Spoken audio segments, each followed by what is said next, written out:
Ms. Jordan?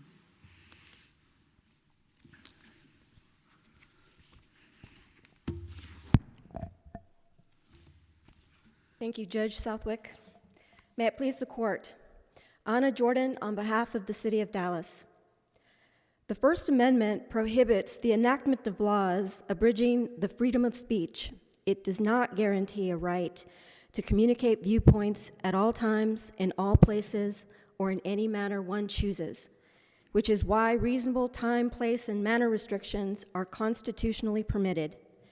In this case, in response to a series of deadly shootings occurring in the early morning hours within the City of Dallas's entertainment district, the city amended its adult business licensing ordinance to include an hours of operation provision prohibiting business activity between 2 and 6 a.m. The 4 hours encompassed by the regulation included the times when the shootings occurred and when most non-adult entertainment businesses are closed, as well as times when service calls for law enforcement and emergency first responders was significantly high and trending upward, and when police presence is typically reduced.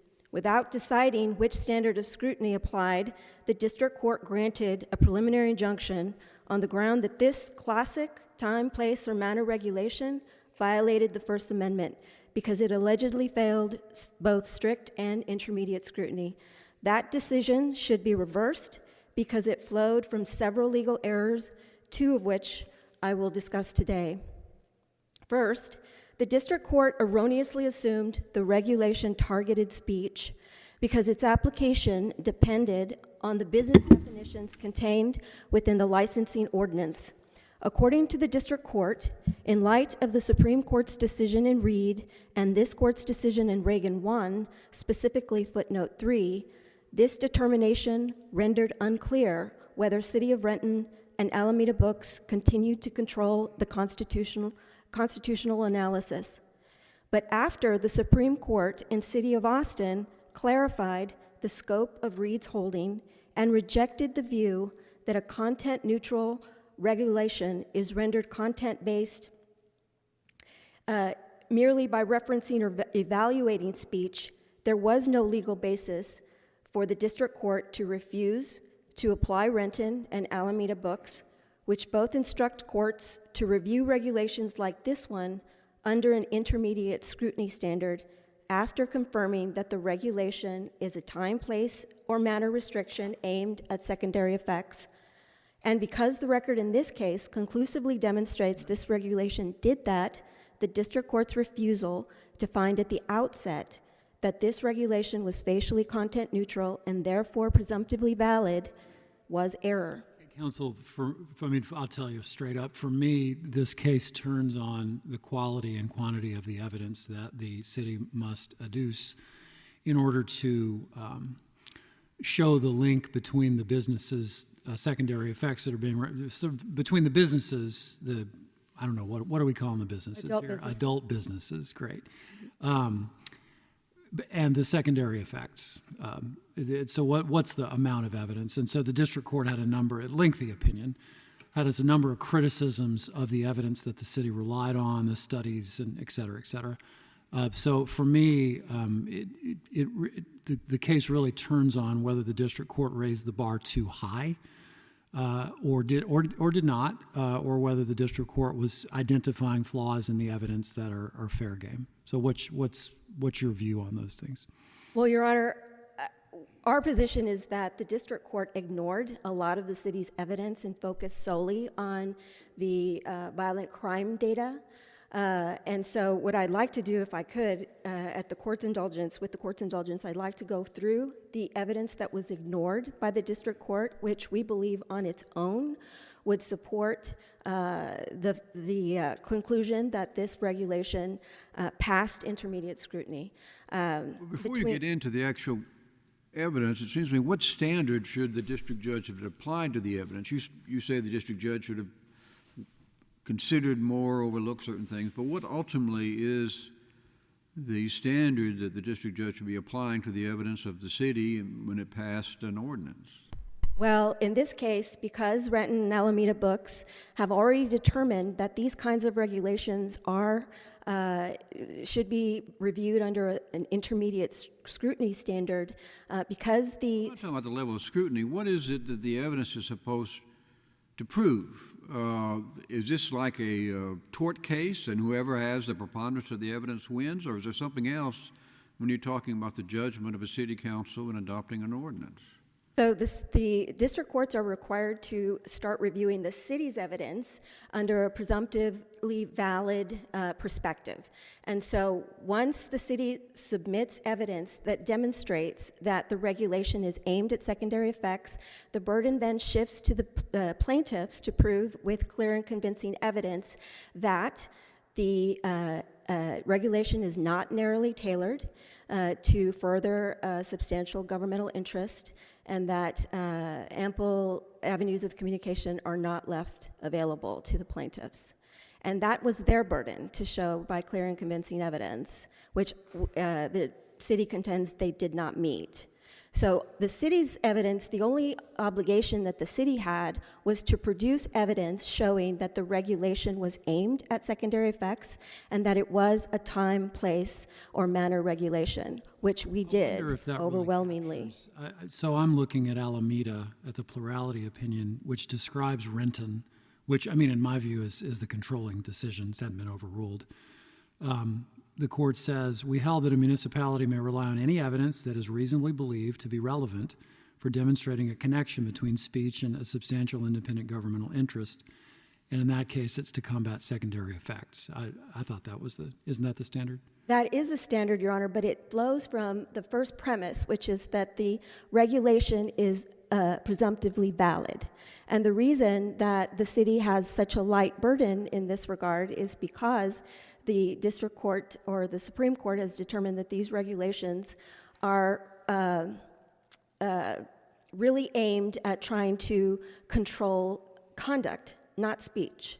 And so, yes, the standard for the city is that we just have to show that we are relying on evidence that we reasonably believe is relevant to the question of whether or not secondary effects of the speech will be combated with the regulation. And we did that here because this is a hours of operation regulation that was aimed at the early morning hours when the city believed that these violent shootings, these deadly shootings were occurring. And so the regulation does address that, and if I may, go through the evidence that demonstrated that.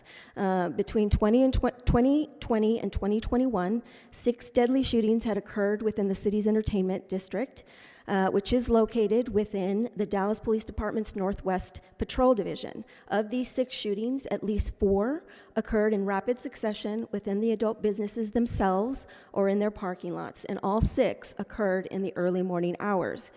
In response to this pattern of violence, the Dallas Police Department created a task force to both investigate the cause of the violence and to suppress criminal activity occurring within the Northwest Patrol Division. To accomplish this, the task force deployed 4 two-man patrols between midnight and 8 a.m. on Thursdays, Fridays, and Saturdays. And while the task force patrols were in operation, between March and October of 2021, at least 5 conditions came to light that caused the department to theorize that the early morning business activity occurring at the adult business properties was likely contributing to that violence. And if the court will indulge me, I'll go through those 5 factors. Look, I mean, you can use your time however you like. I mean, we've obviously read the briefs, and we know the evidence that you relied on. My original question was the district court criticized your evidence in a number of ways. For example, the use of a 500-foot radius around the adult businesses, including crime up to 6 a.m. when not all the businesses operated until 6 a.m. Increased police presence was allegedly distorting the data. And so, I mean, the district court went on for several pages about that.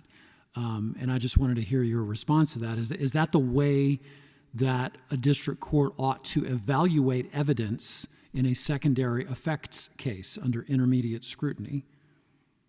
Generally speaking, Your Honor, no. The answer is no. But with respect to this case, the court focused on one piece of the city's evidence, which was the violent crime data. And we don't think that because intermediate scrutiny applies, the city is required to prove through empirical accuracy that this data is actually going to further the criminal activity. We only need proof that we reasonably believe that that criminal activity will be suppressed. And so what the plaintiffs have to prove is that it will in fact not suppress criminal activity. And so what they did here was poke holes in the violent crime data, but Alameda Books requires more than that. They have to not only point out that there are gaps, but they have to produce evidence that is clear and convincingly favors them, which they did not do. Well, I think one thing the district court was concerned about is the city didn't show that it had studied the the prevalence of violence around other businesses that are open late at night. What's your response to that? That's correct. Our response to that is that the 500-foot buffer is a buffer that is well documented and accepted as crime risk. There is a study that we submitted. It is called, it's the McCord-Tewksbury. Were you required to, in your view, under the Renton-Alameda test, were you required to also study whether there was similar violent crime going on at all night? I don't know what other businesses are open at 3 o'clock in the morning. Gas stations? The plaintiffs alleged gas stations and restaurants, fast food restaurants, were open 24 hours. No, we don't think that we were required to do that because we believe that the 500-foot buffer was sufficiently associated with the activity that was going on at the adult businesses, at the adult business properties. And this study that we submitted did, talk about the spatial analysis of secondary effects related to crime rates, and that study appears that in the record at 1635 through 51. And that study did look at whether or not there would be a relationship between the activity of an adult business in the buffer zone of 500 feet, and they concluded that, quote, in the buffer of 500 feet, no other variable is more influential on crime rates than the presence of the sexually oriented business. And so to the extent that we can rely on studies that are not local studies, but are well-documented secondary effect studies that courts around the country have relied on, we relied on that study for that proposition, which is that 500 feet within a sexually oriented business, that means that the crime rates related within that area are associated with the business activity. Are you aware, you probably are, have other communities experimented with a 2 a.m. to 6 a.m. or some kind of time period like that with respect to these businesses?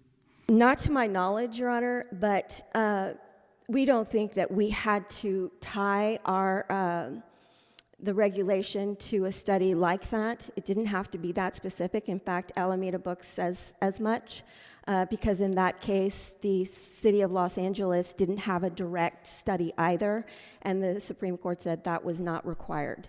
And so we don't think that we needed that tight a fit of a study to allow us to draw reasonable inferences from the studies that already exist. So we would ask the court to focus on the record as a whole when it's looking at the evidence that the city produced here. And I'll let Mr. Murray talk to you for a little bit, and I'll return. Thank you. All right, counsel. Thank you.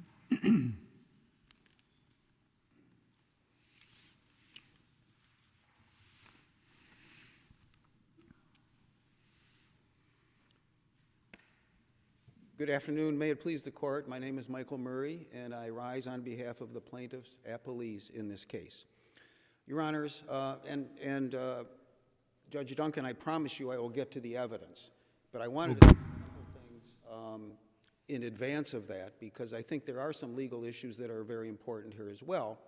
And I think it's important to recognize that the Dallas ordinance that is challenged in this case is a content-based ordinance on its face, because it identifies the businesses required to close between 2 a.m. and 6 a.m. Isn't that true of every secondary effects case on the books? They're all that way. It is true, yeah. There's some ambivalence about whether it's content neutral or content based, and I think the justices recognize that. But isn't that true of all Yes. the? Okay. Yes, but the key here is that you're going to have to let us know what is meant by Reagan 1, because Reagan 1 specifically said that Reed was a sea change in First Amendment jurisprudence, and it went on to say that it had to revisit all of its prior precedent on what standard to apply to a facially content-based law that is justified on the theory that it's serving a content-neutral purpose. Well, Reagan 1 has footnote 3 in it. It has some secondary effects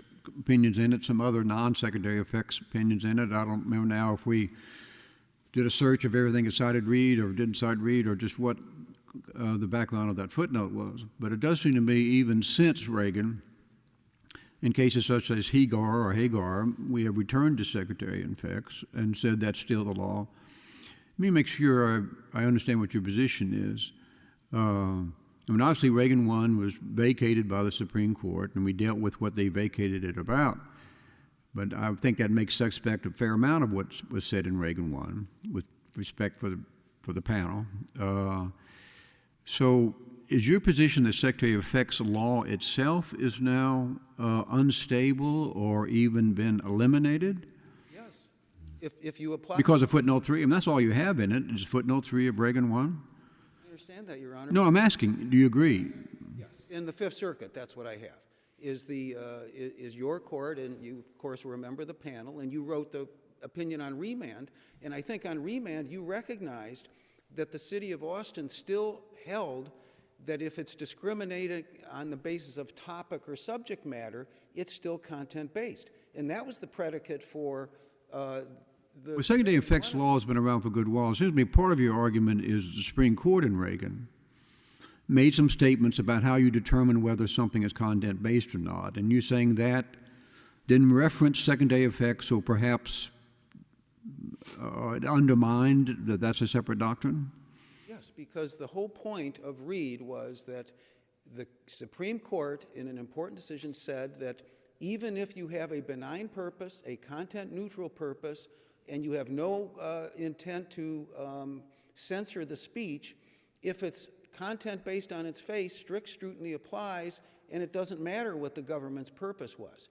And that logic, and every court that's discussed it has said that's a sea change, as did your panel in Reagan 1. And all I'm saying is that that's why Reagan 1 abrogated those secondary effects cases. I don't know if it abrogated it, but it did say each of those opinions needed to be reconsidered. I don't think it vacated or sought to say all of those had been overruled.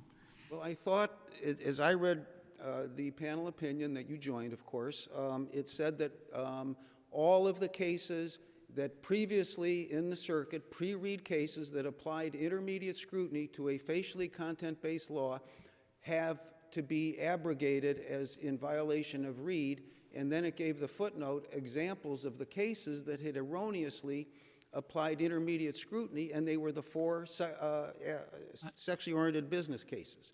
I guess my only follow-up to that is I'm really having trouble getting over the fact that Reagan 1, with all due respect to the esteemed panel in that case, was vacated by the Supreme Court. Yes, but not on the ground that we're urging the court to rely upon. I mean, it's hard enough to find that the Supreme Court abrogates its prior precedent. There's a very high bar for that. The Supreme Court has to expressly do so. And it sounds like the argument is secondary effects have been vacated because our panel suggested in a footnote that another Supreme Court case did, but then that case was vacated by the Supreme Court. I can't imagine how we could write that, but who knows? I appreciate your I just don't skepticism. know. Yeah, I just don't get it. But that's what the Fifth Circuit did in that panel opinion.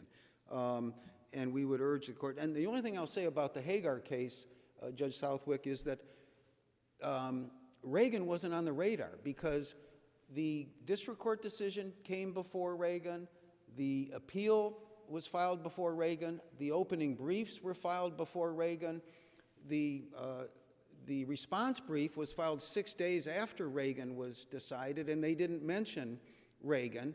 And then the oral argument, it wasn't mentioned. It just wasn't on the radar. And that's why I think that it wasn't taken into account. Well, it's on the radar now. We shall Yes. see.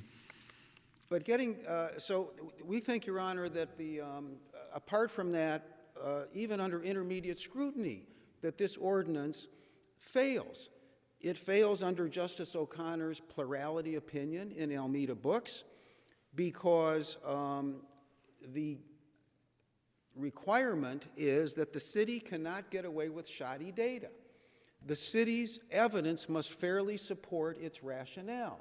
And the plaintiffs are given 2 ways to contest the city's evidence, either by showing that the city's evidence doesn't really fairly support its rationale, or by introducing other evidence that contradicts what the city's claimed evidence shows. Well, Counsel, we have, my colleague already quoted some of the language from Alameda and from Renton about, there are different words and different opinions, you put different weight on them, but the Supreme Court in one state said, does the city reasonably believe this evidence supports what they're doing? Am I right to look at what the city did here as a legislative judgment, not a judicial decision based on conflicting evidence, but a legislative decision based on evidence that they found reliable, put it into motion, and it works or it doesn't work? But your view seems to be, and Judge Lynn's view, I mean, she made a very good assessment of problems with the evidence. But she seems to me was applying a judicial focus to that evidence as opposed to a legislative judgment. Well, except, Your Honor, if you take into account what Justice O'Connor wrote in the plurality opinion, she says, this is not to say that a municipality can get away with shoddy data or reasoning. The municipality's evidence must fairly support the municipality's rationale for its ordinance. If plaintiffs fail to cast direct doubt on this rationale, either by demonstrating that the municipality's evidence does not support its rationale, or by furnishing evidence that disputes the municipality's factual findings, then the city succeeds. But if the plaintiffs do succeed in casting doubt upon the city's evidence and its rationale, then the burden shifts back to the city. That's what the plurality held, Your Honor. So yes, the city initially is required to present evidence that is reasonably believed to relate to the so-called secondary effects problem that they're addressing. But they can't do that on the basis of shoddy evidence, and we have a right to challenge the evidence, and that's what we did. And remember, this was an intensely factually bound case. There were 3 full days of an evidentiary hearing, and the district court made meticulous findings of fact that were fully supported by the evidence, and none of those findings were clearly erroneous, and that's the standard on a preliminary injunction on appeal as to whether those factual findings were clearly erroneous. And those facts led the court to conclude that Justice O'Connor's test was met by the plaintiffs, that we demonstrated that the evidence was shoddy and didn't fairly support their rationale. She also found out, remember, Justice Kennedy's concurring opinion in Almeida Books, almost every court that has considered it says that's the controlling opinion. And he says, in addition to what the plurality said, he said you can't reduce secondary effects by the simple expedient of reducing speech. So you can't, for example, in our view, just close businesses down that present constitutionally protected speech, because all that does is reduce the quantity of speech that is available. And that's what Justice Kennedy says can't be done. But on the evidence... So Justice, you're saying Justice Kennedy's opinion in Alameda is the controlling opinion. I think there's probably some... That makes sense. There's some support for that. But look at what he says in his controlling opinion. I mean, in this case, the proposition to be shown, that is, having an adult mini mall instead of multiple adult businesses next to each other was what Los Angeles was trying to prevent. It's supported by a single study and common experience.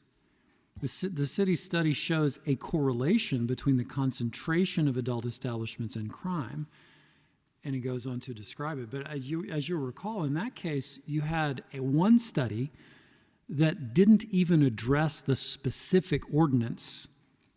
It addressed sort of an analogous situation, and the Supreme Court allowed sort of a reasonable inference from that one study.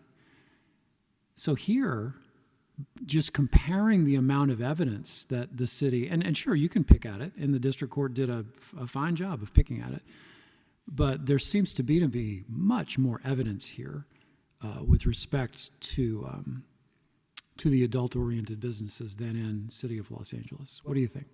Keep in mind, Your Honor, in Almeida Book's case, they did not uphold the ordinance. All they said was that the study that the city proffered that hadn't really been contradicted by the plaintiffs was sufficient to withstand summary judgment against the city. Mm-hmm. They didn't uphold the ordinance. The plaintiffs were free to go back and use Justice O'Connor's plurality to try to contest the evidence. Sure, I realize we're in a different procedural posture. You had the burden of making a clear showing that you're substantially likely to succeed on the merits of the First Amendment claim. But let me just give you a few of the highlights, because I've only got 8 minutes left, and there are so many flaws in the city's evidence that demonstrate it doesn't fairly support its rationale, and that the factual findings were... So they cull data from 35 locations within 500 feet of 35 locations. Crime statistics, offenses, property crimes, calls for service, etc. They do nothing with the numerous businesses that are still open late at night, and those that do include gas stations, convenience stores, drugstores, nightclubs featuring non-adult entertainment. If you don't present adult entertainment, you're allowed to stay open if you have a food permit till 4 a.m. if you're a nightclub. But not where are the cases saying that I have to have sort of comparative studies to show that there's more crime going on outside of adult businesses than gas stations at 3 o'clock in the morning? Well, because if you want to apply to common sense, if the theory is that we're going to close down sex-oriented businesses based on their content because we believe that closing them down will reduce crime, you ought to find out whether or not, if you're going to single them out on the basis of content, that it's really true that they are creating a problem that other late-night businesses that you're going to allow to remain open are not creating. And this is a First Amendment business that is being closed, whereas many of these other businesses are not First Amendment businesses. I was just asking what case says we have to have those kind of comparative studies. I think Almeida Books allows us to challenge the city's evidence on any ground. I agree with you on that. And so that's one of the grounds. Now, the other thing is, and Lieutenant Bishop, who's their 30B6 witness and who testified for the city, said he has no idea whether crime is less, the same, or more within 500 feet of all those other late-night businesses. No idea at all. The other thing is... Counsel, if you'd stop for a moment there. I mean, this is not a discrimination case. It is a First Amendment case, and we need to define what the right standard is. It seems to me, respond to this, it seems to me that the city's evidence supports reasonable forecast by the City Council, based on the evidence that they had, that making these restrictions to sexually oriented businesses will reduce crime in those areas, regardless of whether they could do more around gas stations or fast food places. Isn't that enough? Except that that's not what the studies showed. That's not what the police data showed. Do you agree, though, that would be enough if the evidence did support that, regardless of what else may be happening in other locations that are open late, if they made a decision based on their judgment that this evidence supports closing these businesses earlier will reduce crime in that area, that would be enough to support it? Perhaps, but that's not what happened here. Well, you're a good advocate. You don't concede anything, but keep going. But, for example, so Lieutenant Bishop admitted that the ordinance was undermined, the rationale was undermined, for example, by looking at priority one calls, because the topless clubs, which were closed during most of those hours, had more priority one calls than the adult bookstores that were open 24/7 and the nude clubs that were open far more hours. And he says, yes, the opposite should have been shown by that crime statistic. Same was true with violent crime arrests. The other thing is that there were 7 locations that either part or all of the time weren't even operating. And yet, What percentage of that is that of the total?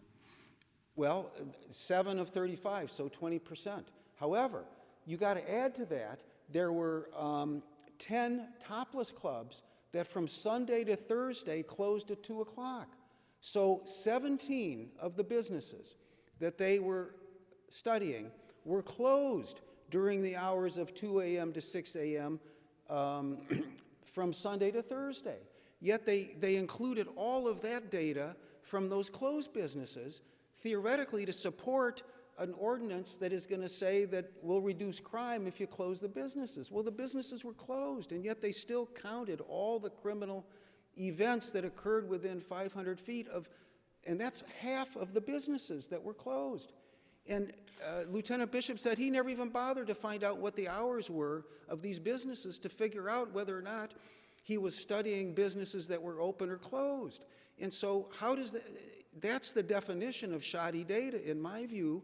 If you're trying to decide whether or not closing the businesses will reduce crime, you shouldn't be counting all the criminal events within 500 feet of the businesses when they are in fact closed, and nearly half of the businesses were closed.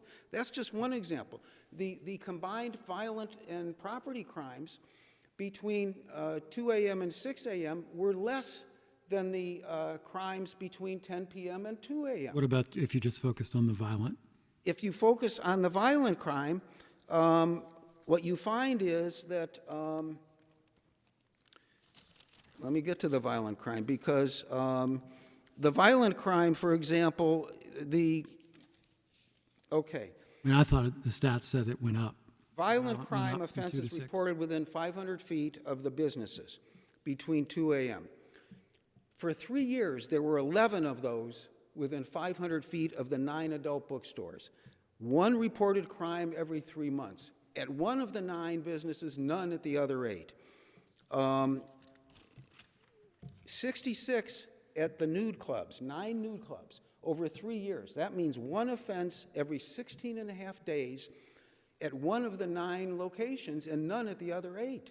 45 at the 10 topless clubs, 1 every 24 days at 1 of the 10 and none at the other 9. How does that fairly support a rationale that those businesses all have to be closed between those hours when their own evidence shows that almost no crime is occurring within those 500? Violent crime is occurring.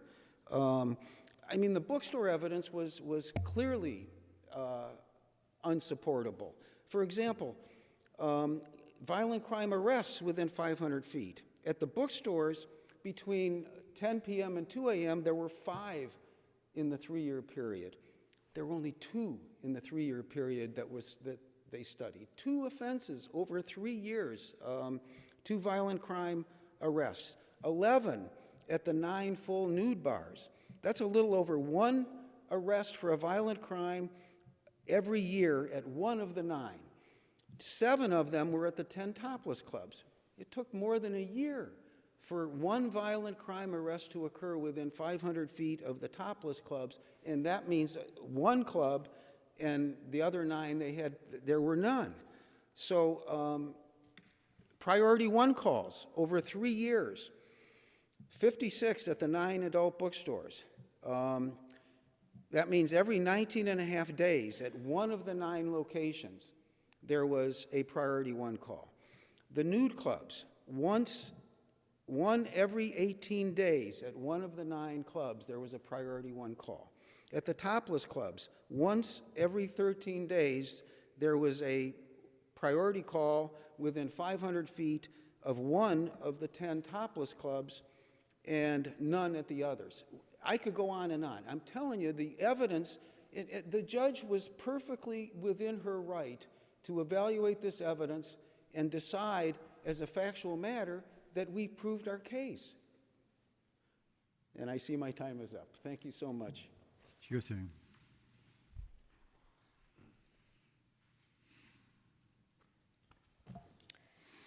Your Honor, here's the problem with the way that Mr. Murray is reviewing that evidence. So there are two layers of criminal activity that we're talking about here. Just that the documented secondary effects studies do prove that there is this association with increased crime rates just generally. These are victimless crimes like prostitution, public lewdness, these kinds of criminal activity that attract predators and that kind of thing. But here, and municipalities may have, they're willing to tolerate a certain level of that victimless crime, but when that victimless crime starts to turn into violent crime, which is what happened here, then the municipality, the city of Dallas, stepped in to make sure to stop that and to prevent future shootings. Okay, so when we're talking about the violent crime data, it's focusing only on those aggravated violent crimes involving weapons and deaths, shootings. And so the data here proves the rule, right? So we looked at 7 deadly shootings that occurred within the entertainment district. 5 of those were happened at these adult businesses or in their parking lots. When you look at, there's also some testimony from Stephen Kraft, who testified that baby dolls in this in the city of Austin has 2 locations. One is not an operating sexually oriented business. The other one is. And if you look at the calls for service related to them, it bears out the rule again. So the baby dolls, that's not a sexually oriented business that is located on Technology Drive. Calls for service arising from that location were a total of 67 between the years of 2018 and 2021. Between the hours of 2 a.m. and 6 a.m., there were only 32. But when you look at the baby dolls on Shady Trail, which is an adult business operating as a topless cabaret, you look at the same time frame, 419 calls for service between 2 a.m. and 6 a.m., 214 in that time frame. So this evidence does prove the rule that these adult businesses are associated with increased crime rates generally. Well, you say prove. I mean, we're here on the granting of a preliminary injunction, correct? That's correct, Your Honor. So I guess is it true what's going to happen is it's going to go back in some way, either affirmed or vacated, and there will be what's going to happen after? Is there going to be more discovery and a trial on the merits? Is that what you foresee There likely happening? will be some more discovery if the plaintiff, we may file a motion for summary judgment and seek judgment on the evidence as it exists unless the plaintiff, because we do believe that this evidence is sufficient to withstand intermediate scrutiny. But if the court is willing to just flat out state that this does pass intermediate scrutiny, we're asking the court to reverse the district court's ruling on the preliminary injunction. And if the court is willing to render on this evidence, we would not be averse to that either. I do want to point out that what Mr. Murray said with respect to Asgerson. Now, Asgerson had 2 rules. Asgerson talked about